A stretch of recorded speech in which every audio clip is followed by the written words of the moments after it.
Doctores, buenas tardes, ¿me logran oír? Buenas tardes, doctora. Sí se escucha. ¿Qué tal? Buenas tardes.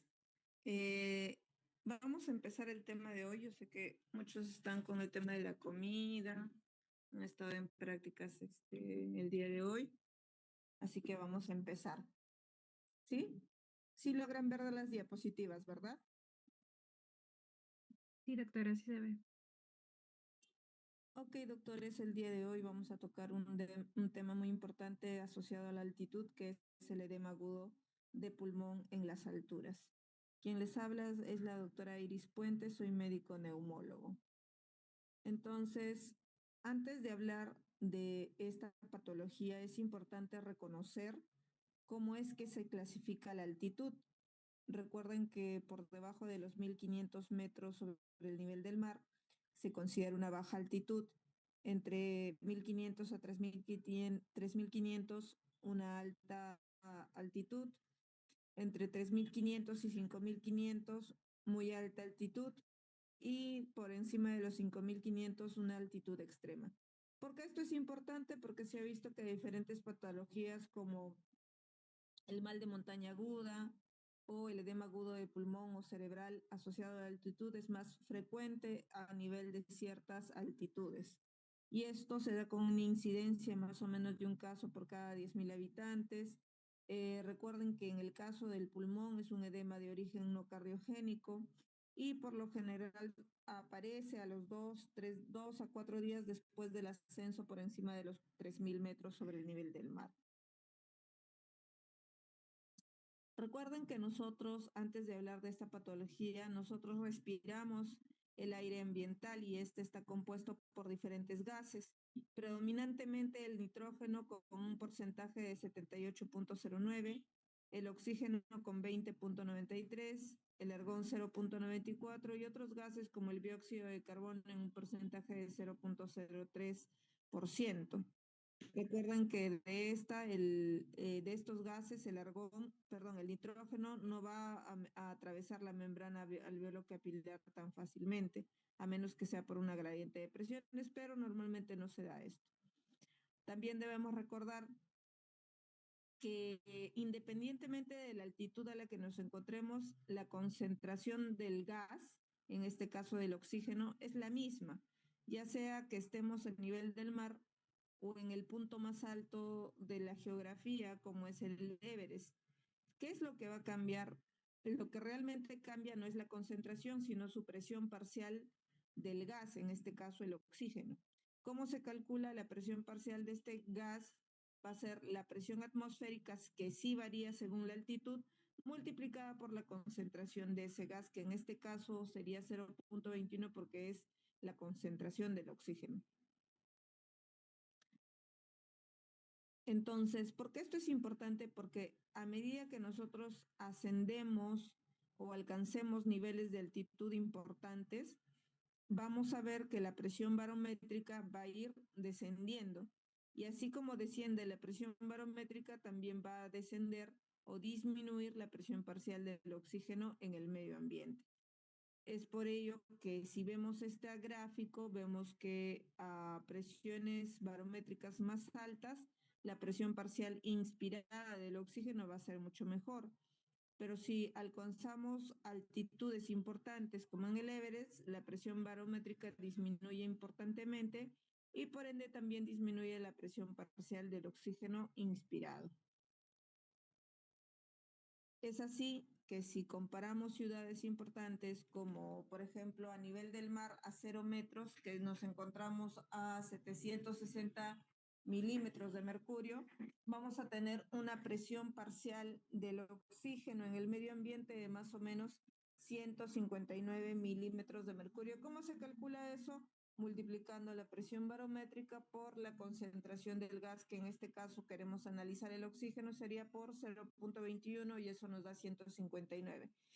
¿Y qué pasa si hiciéramos el mismo cálculo, pero a otro nivel de altitud, como la Oroya, que se encuentra a 3.000 metros sobre el nivel del mar, a 522 milímetros de mercurio de presión barométrica, vemos que multiplicado por la concentración del gas del oxígeno sería por 0.21 y esto nos va a dar 109 milímetros de mercurio de presión parcial del oxígeno ambiental. Vemos que según la altitud, la presión parcial del oxígeno en el medio ambiente va a disminuir. Ahora, el gas que tomamos o que inspiramos del medio ambiente es la misma que llega a la vía aérea superior y es la misma que llega al nivel alveolar y es la misma que llega a nivel arterial. La respuesta es no. Y esto por diferentes factores que van a influir.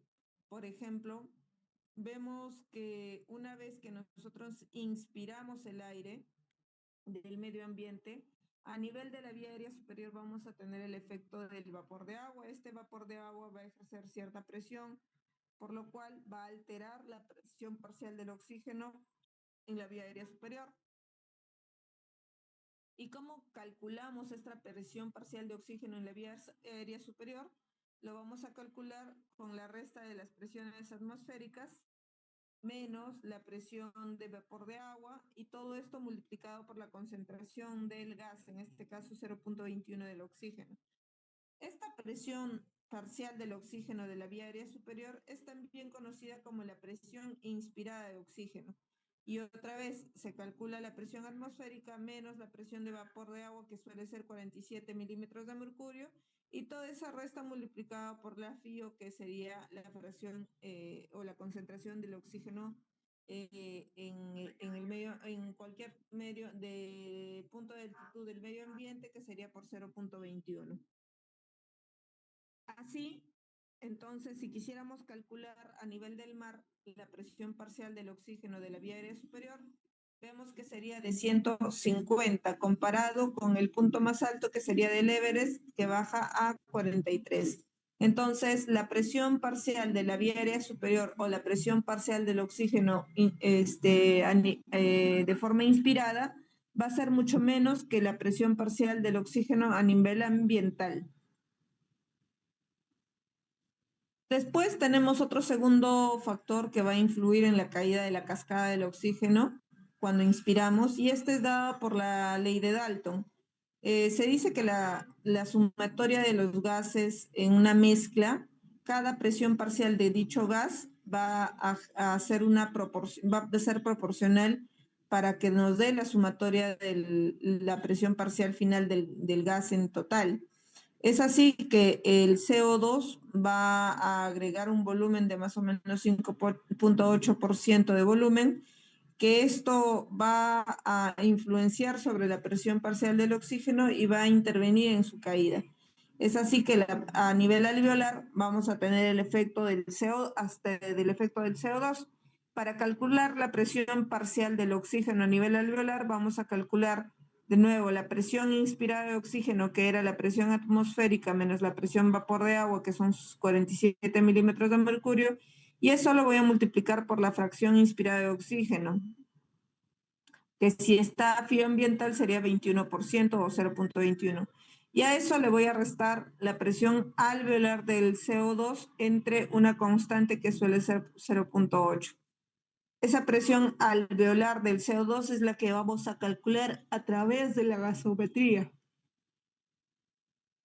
Entonces, si lo vemos en un ejemplo, vemos que si calculáramos la presión parcial del CO2 a nivel alveolar, a nivel del mar, multiplicado por ese 5.8%, la presión parcial del CO2 van a ser 44 milímetros de mercurio. Y si hablamos en el punto más alto, que sería el punto Everest, sería 15 milímetros de mercurio. Entonces, ese sería el segundo efecto o factor por el cual la cascada del oxígeno cae en el sistema respiratorio. Y el tercero sería sobre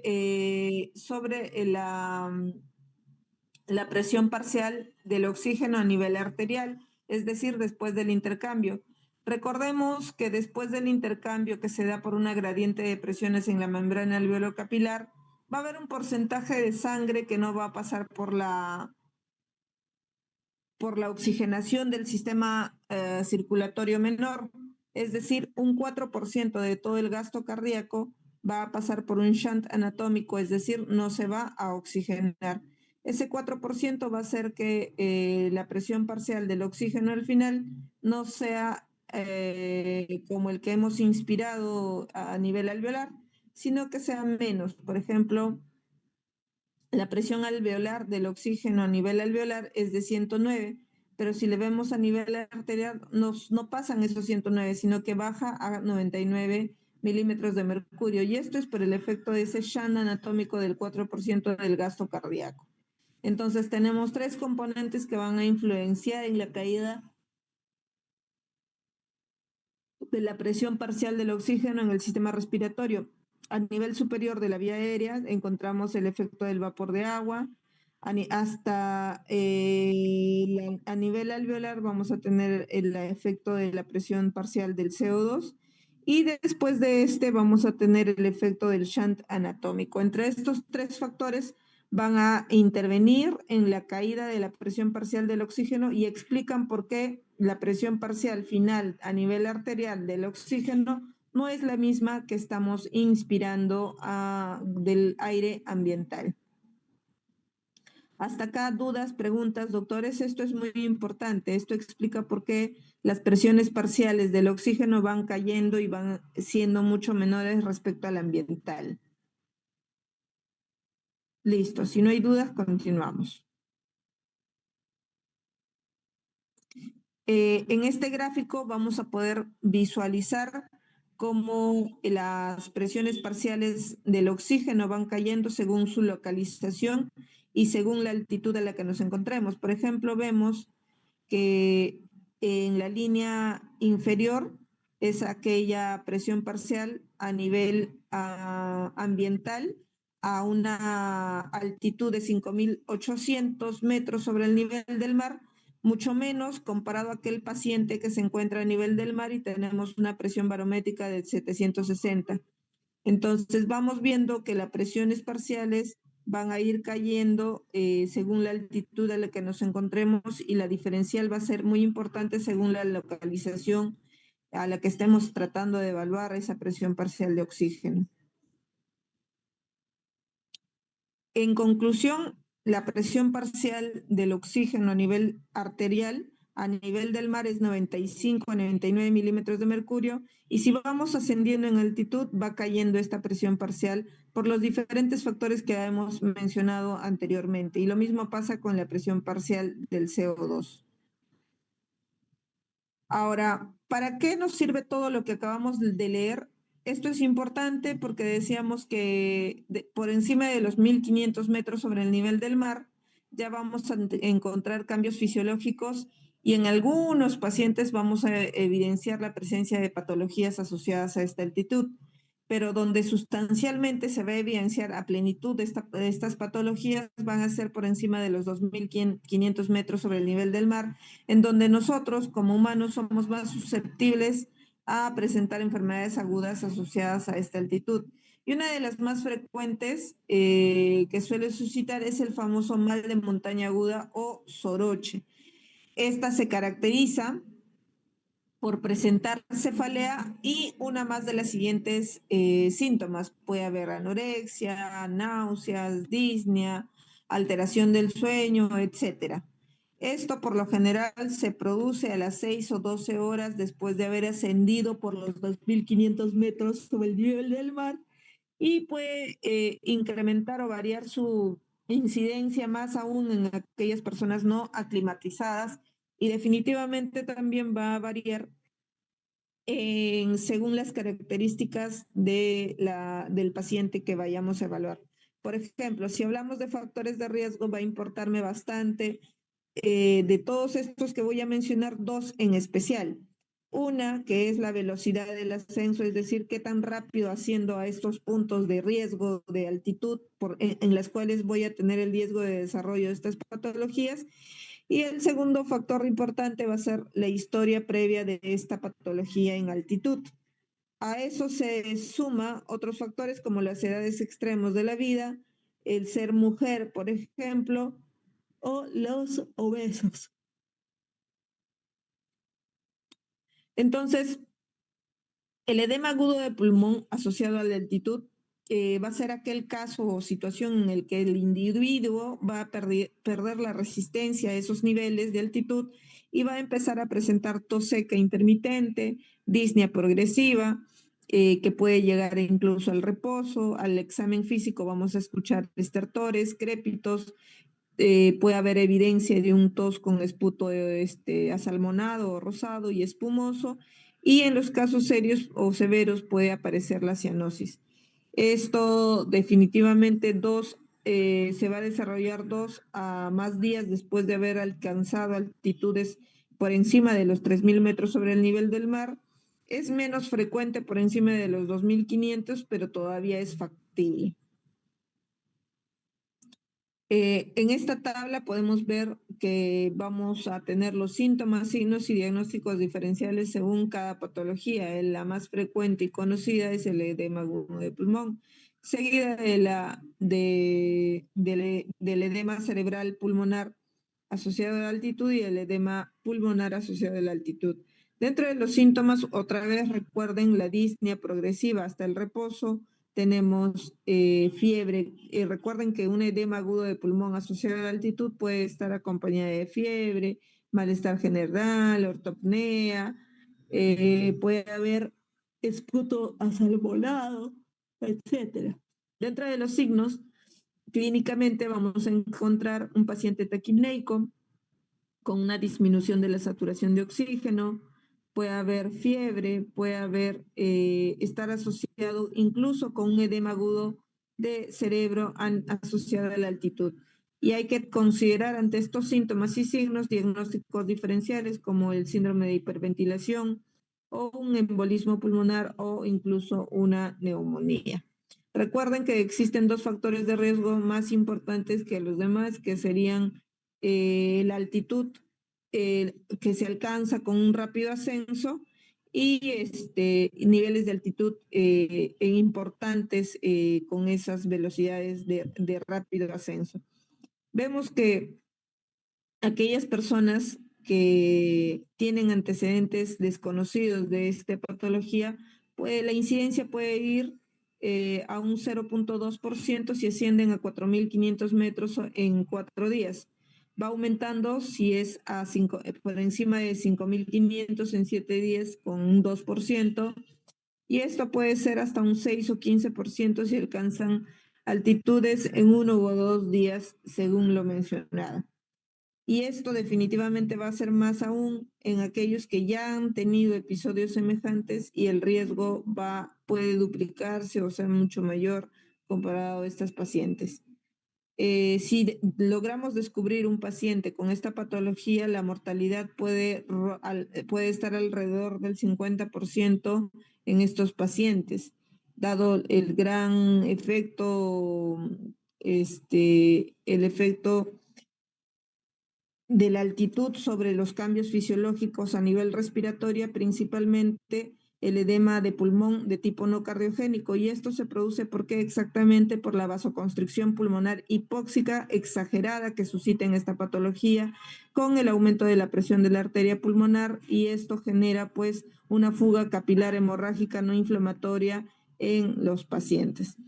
Entonces, vemos que pacientes que logran ascender a ambientes de grandes altitudes van a estar expuestos a diferentes situaciones. Uno es la menor presión parcial del oxígeno por la caída de la cascada del oxígeno que acabo de mencionar. Y recuerden que a grandes altitudes la humedad es menor, por lo cual existe más riesgo de deshidratación. Recuerden, a esas altitudes van a haber menor temperatura, con un mayor riesgo de hipotermia y definitivamente mayor riesgo de exposición a rayos ultravioletas. Entonces, cuando evaluamos la respuesta fisiológica de los pacientes ante estas situaciones, vamos a tener que, pues, por la altitud va a haber una menor presión barométrica, va a haber una menor presión parcial inspirada de oxígeno, por ende una menor presión parcial de oxígeno a nivel alveolar y finalmente una menor presión parcial de oxígeno a nivel arterial. Todo esto va a generar una vasoconstricción hipóxica pulmonar, generando un incremento de la presión de la arteria pulmonar. ¿Qué más va a suceder? Vamos a tener la actividad o la activación de diferentes puntos importantes, como la actividad simpática, que va a generar como saben, un incremento de la frecuencia cardíaca y la fracción de eyección con una mayor presión arterial. Vamos a tener mayor actividad de los quimiorreceptores periféricos que van a censar la presión parcial de oxígeno y de CO2. Esto va a dar como respuesta una hiperventilación y por ende una alcalosis respiratoria. Vamos a tener también el aumento de estos quimiorreceptores, un incremento de la diuresis y natriuresis que va a disminuir el plasma sérico y por ende vamos a estimular una mayor producción o actividad de la eritropoyetina con mayor nivel y concentración de la hemoglobina. Y por último, una mayor actividad del BGF, la que se encarga o participa de la angiogénesis vascular en estos pacientes. Ahora, nuestro cuerpo ante estos diferentes cambios de altitud va a pasar por procesos de adaptación. La primera va a conocerse como el periodo de acomodación, que suele darse a los minutos después de haber alcanzado altitudes importantes, en donde vamos a evidenciar el examen físico un incremento importante de la frecuencia respiratoria, la frecuencia cardíaca y la presión arterial va a ir incrementando de manera paulatina. Ya en la fase de aclimatación que se suele dar a los días, vemos que la frecuencia cardíaca empieza a normalizarse, la ventilación empieza a tornarse más estable y la presión de la arteria pulmonar va a ir tratando de mantenerse en un rango establecido. Aparece también la mayor concentración de eritropoyetina para valorar su mayor donación y así no se quede pues con estas alteraciones permanentes. También en la fase de aclimatación vamos a tener una mayor concentración de hemoglobina por la actividad de la eritropoyetina. Y es así que a las semanas ya en la fase de adaptación vamos a tener un paciente con mayor nivel de hemoglobina, mayor presión de la arteria pulmonar y la ventilación suele estar incrementada.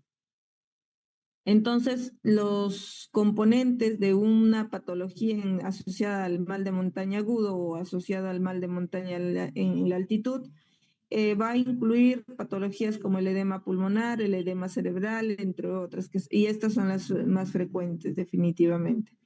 Entonces, existen diferentes niveles de riesgo para desarrollo de esta enfermedad, de bajo de riesgo, moderado o alto. Los de bajo riesgo se consideran aquellos individuos que van a hacer un ascenso lento, es decir, menos de 500 metros del mar, menos de 500 metros de ascenso, por encima de los 2.500 metros sobre el nivel del mar sin ninguna otra comorbilidad o en personas aclimatizadas que sean más de estos 500 metros por encima de los 2.500 metros, sin llegar a los 3.000.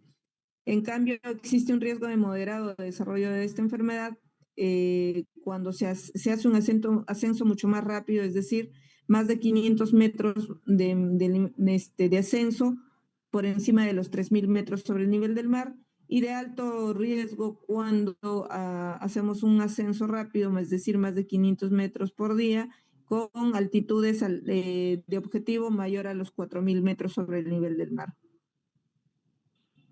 ¿Cómo podemos prevenir estas patologías si estamos pensando hacer ascensos rápidos y es inevitable, lo cual no debería darse? Es que podamos usar el nifedipino de liberación lenta de 30 miligramos como una dosis doble en el día, o si no tenemos esta, podríamos usar los inhibidores de la fosfodiesterasa 5 como el tadalafil, que nos puede ayudar definitivamente en este paciente.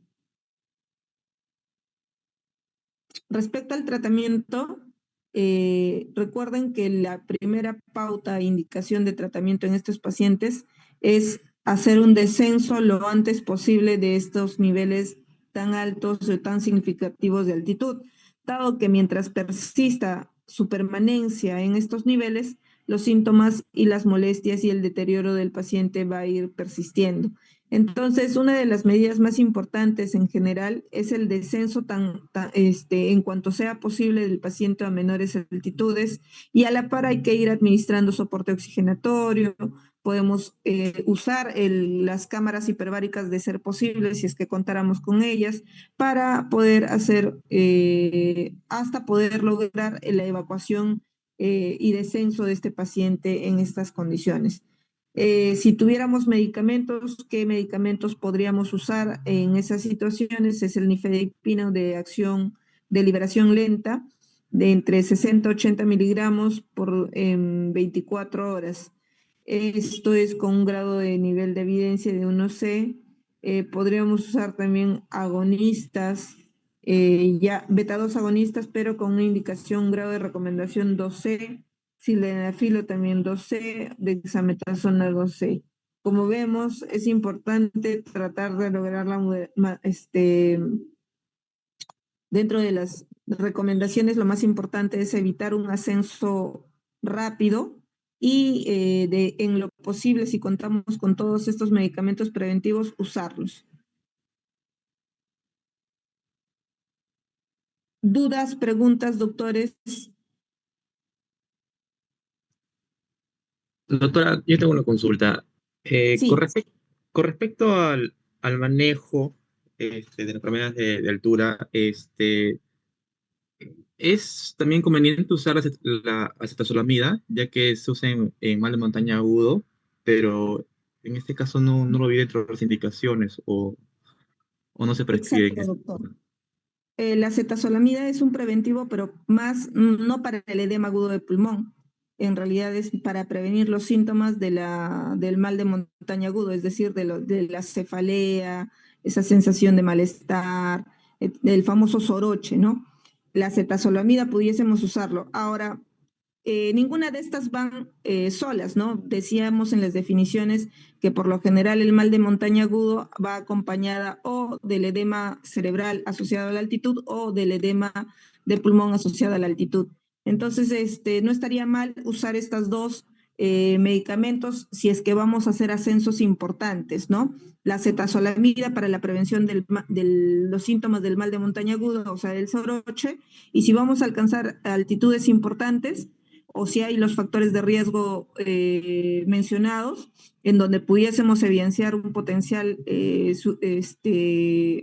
el que se ocurra un edema agudo de pulmón, usar el nifedipino. ¿Alguna otra duda o pregunta, doctores?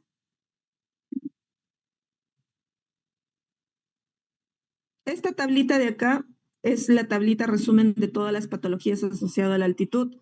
Puede darse que se dé estas tres condiciones, sí. Puede darse que solo sea el mal de montaña agudo, sí. En realidad va a depender mucho de las características del individuo y de la altitud y el ascenso que se logre en la velocidad en esencial. ¿Sí? No sé si existe alguna otra duda, pregunta. En los síntomas, no se olviden que esta nos puede confundir incluso con una neumonía. ¿Por qué? Porque este cuadro puede incluso presentar fiebre. Entonces es en esas condiciones, si es que mi paciente en las primeras horas empieza a presentar todos los síntomas, está bien que también descartemos una neumonía, pero recuerden que esta patología que es muchas veces pasada por alto, estamos dando un día, 2 días y el paciente sigue deteriorándose, sigue presentando otras no responde al tratamiento antibiótico, no responde al tratamiento de suplemento de oxígeno y el paciente se sigue deteriorando. Entonces es ahí que deberíamos sospechar incluso esta patología que muchas veces, como mencionaba, pasa por alto. ¿Ya? ¿Alguna otra duda, doctores? La última tablita es la tabla resumen de toda la patología, por favor, en términos de características, tratamiento, para que pudiesen abordar a los pacientes. ¿Sí? Si no hay más dudas, preguntas, eso sería todo conmigo, doctores.